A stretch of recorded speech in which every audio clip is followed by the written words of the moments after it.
Hi, everyone. Thanks for joining Jeff and I this afternoon. Today, we're going to talk about, the bond market, the importance of the bond market with the tariffs. So before we get into that, what's the picture behind you? Is there significance to that? Yeah, right behind me is the New York Stock Exchange, and I was down there in 2010 with one of my best friends, Kaz, who's turning. Well, I won't give his age. He's turning a milestone today, and so I wanted to put it up just to give a nice tribute to my buddy.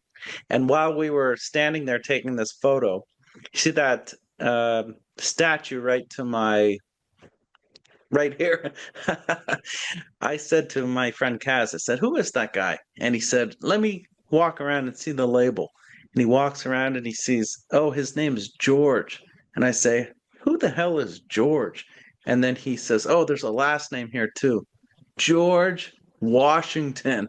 And he said it loud enough that other tourists heard him. So I said, "Let's get the hell out of here." And we did. So, anyways, happy birthday, my good friend Gaz. Nice. All right. Well, this time, this podcast, we're going to do a little differently. I've prepared some questions and I'm going to ask you a few things about what's going on with the bond market. Okay. Sure. So the first question, US Treasuries are the global lending benchmark used by banks around the world to price other instruments. So unusual activity in the bond market can have a ripple effect. With stocks and bonds rising after the tariff pause on April 2nd, do you think that this influenced Trump's decision to pause the tariffs? Okay, so Sonny, you are no Larry King. Larry King, I used to love listening to him because he would get great guests, but he would throw softball questions, and that is a hardball. Um, by the way, Sonny didn't share these questions with me beforehand. Um, okay, yes, I think that the global bond market sell-off did influence Trump's decision to pause the tariffs for 90 days. Here's why I think that. If you look at the stock market, that has a wealth effect. So when stock prices go up, people feel richer, they're confident, and they go out and they go see a movie. They, take their wife or husband out to dinner. Making money, Um, spending money. yeah, they like to spend money, and that's good for the economy because they feel Mhm. richer. Bond market is a little different. The bond market is larger than the stock market, Mhm. but so many loans are tied to how that market performs. As bond prices go up or down, the yield or the interest rate moves in the opposite direction. Okay. So prices in the bond market go up, yields go down, and vice versa. So if there's normally a concern or a panic, what most people will do is put their money into the bond market because it's risk free, it's debt, it's much less volatile than the stock market. What you often will see then is bond prices go up, yields go down.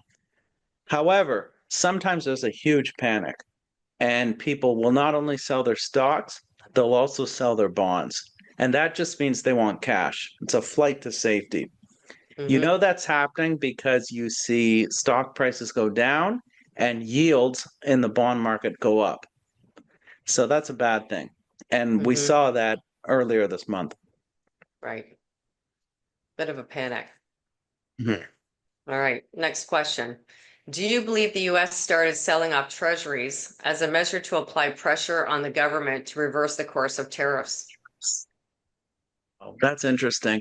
So in the 80s, there was this term called vigilantes, which was bond investors' way of telling the governments, we don't like what you're doing with your fiscal policy. So they would sell their bonds, send the yields up as a way of saying we're not in favor of your policies. We don't know why bond investors were selling, but it could have been done for multiple reasons. It could have been Mhm. foreign investors like China selling just to give, I don't know, one finger salute to Trump. Could have also been margin calls because big money investors had too much in the treasury market and they just wanted out, or it could have been a total panic. we don't really know, but all we know is that yields went up because people were getting out of stocks, getting out of bonds, which is really bad. We've seen that before, by the way. We saw it in 2008 very briefly after Hmm. Lehman collapsed. And we also saw it during the pandemic in March 2020. People sold stocks and they sold bonds. What's interesting, though, is that in both those circumstances, the Federal Reserve, which is the central bank in the United States, got involved and provided liquidity. This time's a little different because their mandate is to provide or is to maximize employment and to minimize and to provide price stability. So they don't want inflation, they want maximum employment. Here, though, it's tough.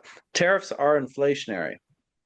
So that goes against the Fed's mandate. However, it could hurt economic growth. So we don't know who was selling the US Treasuries, but it's certainly it's certainly something that caught Trump's attention because the 10-year Treasury yield moved up so quickly. It went from 4% to 4.5% in just about a week. And it's Hmm. not so much the percent it got to, but how quickly it moved that it got people scared. Hmm. And the Treasury Yes. Secretary said to Trump, um, you know, cool down the rhetoric. And thankfully he did. Yeah. So the answer Okay. to your question, I don't know, but people were selling. Yeah. And I think if basically markets don't like uncertainty, and um, everything this president is doing is uncertain. And so he better, I'm with Basent. He's got to cool it down. Hmm. I think everyone feels the same way. Yeah. Okay, third question. In your opinion, excuse me, for our investors and others, excuse me, would you recommend selling off and raising cash as a precaution or remain as a hold pattern? Yeah, that's a good question. The answer is it really depends who you are.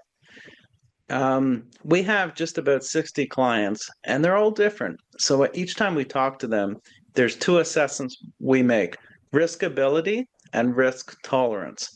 And Hmm. they're two different questions, really. I mean, you could be in your 80s and you'd say, I know the market goes up every 10 years, but I'm 80, so I might not live to see it happen. And so your risk tolerance might be high, but your riskability is not, because you might just not have the time horizon.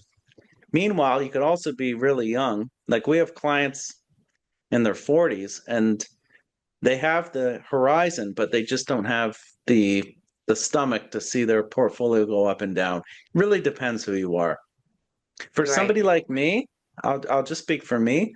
I've got a multi-decade horizon in front of me, so Yes, no, I wouldn't. yes, I you wouldn't do. sell. I'm just talking to me. Yeah. And me and my friend Kaz, who's celebrating his birthday today. Me and Kaz have a very long time horizon. So, um, well, I don't want to speak for him, but I'll just speak for me.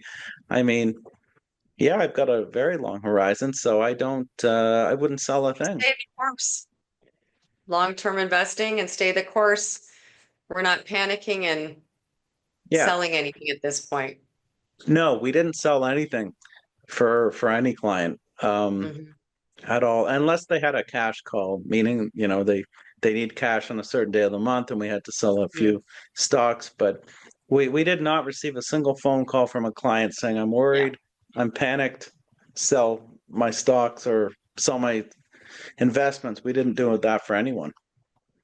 So I think the answer to your question is it depends who you are, it depends what your time horizon is, depends your risk ability, risk tolerance. So if you are a client, you should phone us.